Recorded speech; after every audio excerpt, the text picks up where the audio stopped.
Siguro naman nakita nyo na ginawa ko ng halo-halo si Gordon Ramsay. So ngayon, i-recreate natin kung ano man yung halo-halo na ginawa ko para sa kanya. O tayo ng coco jam, pahid natin sa gilid.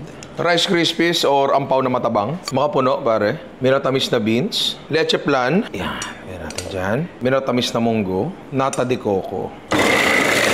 Habang ina-assemble ko siya, may nakita ako. Ay, dulce de leche. Parang coco jam din yun. Baka nga naman pwede. May nakita ako, na-inspire tayo. Si Elo ulit, tatago natin yan, supplies. Nag-proceed pa rin ako sa original plan ko. Nalalagyan ko ng latex sa taas. So, may nakita ako dong gata. So, nilagyan ko din. Tapos, ito talaga yung original plan ko. Ako hindi aso lalagay ko. Coco jam ang ilalagay ko.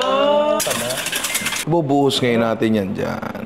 10 seconds na lang po, Ninray. Huwag ka magmadali ha. Ito na ha. So, ito na siya, pre. Ay, sir. Oh. Kailangan na-recreate natin nangyari. So, Mr. Gordon? What do we have here? Kinuha yung straw. Tapos sinaksak niya. Coco jam. Tumagos ako sa dulce de leche. Tapos tumagos sa lahat ng ingredients.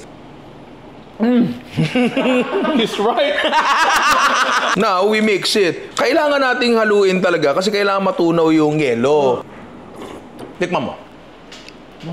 Diba? Sir Gordon Ramsay, I just want to say thank you for the experience and I hope you come back to the Philippines. You buy your own plane ticket again because I have no, it's very expensive. Then we play billiard in the Canto. I love you, Mr. Gordon Ramsay.